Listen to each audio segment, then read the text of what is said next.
This week's Champion Trends feature Zed, Jax, Evelynn, Rumble, Morgana, and Nocturne. I'm Lindsay with ZAM Network, and this is LolKing's League Trends. Let's dive into Summoner's Rift.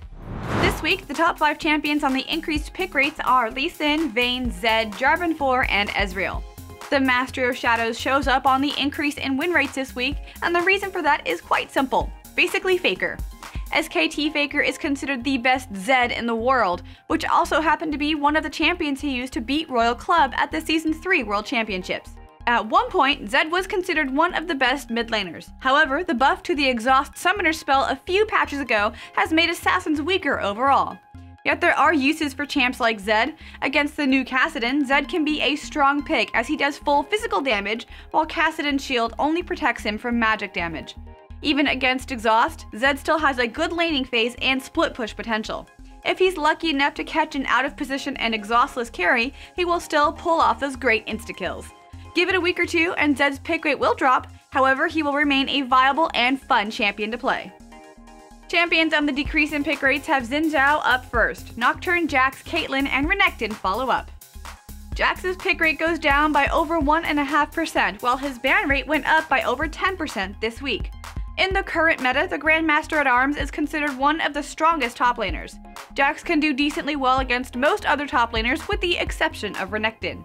He'd have an easier time in a 2v1 lane dodge than trying to play against the unshakable Crocodile. Teleport helps with survivability during the laning phase, lending itself to turning Jax into that split-pushing monster that we all know and love. All he needs are 2 offensive items, Blade of the Ruined King for sustain and attack damage, and a Triforce to improve his dueling potential, and he can go full tank build afterwards with no problem. Meaning he'll keep farming until he's needed, and then cause mayhem. Along with Zed, Jax also received an SKT skin due to how well Impact performed on that champion during the World Championships. However, the skin doesn't seem to get nearly as much popularity as Faker's Zed skin. Faker senpai, please! Champions on the increase in win rates this week include Cassiopeia, Rengar, Jarvan 4, Karthus, and Evelynn. The Widowmaker is one of the most difficult jugglers to deal with. Most people have issues dealing with her because it takes good ward placements and coordination to control where she is as much as you can. In the personal hell that is solo queue, Evelynn has a much easier time snowballing just by taking advantage of the lack of coordination players have. Less wards, less communication, more death. Even though Evelynn is mostly magic damage, she does have AD scaling. Both Hate Spike and Ravage scales with attack damage and, along with the true damage from Spirit of the Elder Lizard, she's able to do a huge amount of sustained damage. Most of Evelynn's items tend to be all tank as she becomes a damage threat in the early game and a very mobile tank in the late game. She can flank the enemy team, and with the shield from Aghady's Embrace, she's able to become extremely tanky and initiate a team fight pretty much anywhere. Evelynn will continue to be a strong jungler, especially in solo queue. Hooray!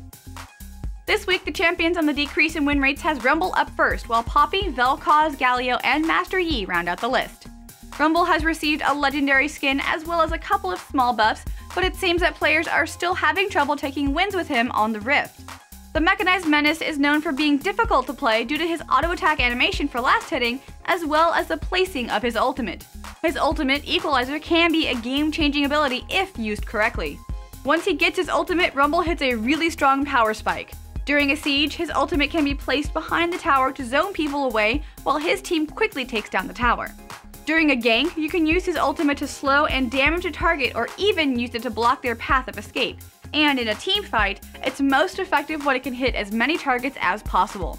Because of Equalizer, even if Rumble falls behind in the laning phase, he is still one of the few champions that can be useful. While he isn't one of the meta champions, this wee Yordle is still very strong if used correctly. He's back! Kassadin heads up the increase in ban rates with over 22.5% increase from last week. Jax, Soraka, Morgana, and Kayle complete the list.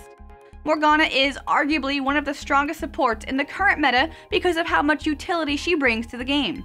She's also one of the supports that benefits the most from Spell Thief's Edge due to how easily Tormented Soil procs everything. During the laning phase, Morgana offers crazy ranged poke and protection from both Dark Binding and Black Shield, protecting even the most immobile carries like Twitch and Jinx. Morgana supports always max their Dark Binding first because of the 3-second snare at max rank. Comboed up with essentially any other CC like Twisted Fate's Gold Card or Elise's Cocoon, and you can burst down nearly anyone during the stun. Morgana's ultimate, Soul Shackles, can be used both offensively and defensively. She can use it on divers to protect her carries, or if she has Zhonya's Hourglass, she can flash into the enemy team and melt face. With the help of tons of AP, her beefy black shield will ensure the safety of even the most dive-happy of players.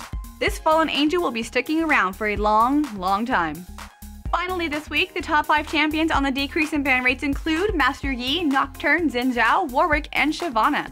Every champion on this list happens to be the 5 junglers that used Feral Flare the most, and this list is obviously the result of Feral Flare getting nerfed 2 patches in a row. This could be the end of the Feral Flare junglers for all but one of these champions. Nocturne was a niche pick even before Feral Flare came into the picture, and the new item really showed people how strong this nightmare really is. Part of this is due to items, and part of this is his scaling kit. Nocturne early game is pretty weak in terms of ganking, yet when it comes to dueling, he can still win out most fights if he's able to spell shield the right ability. Nocturne's ultimate Paranoia is still terrifying and will catch you when you are alone in the darkness. As the ability ranks up, the range on it gets longer, which means that Nocturne has the potential of catching you from even farther away. Help is not coming. Sleep tight.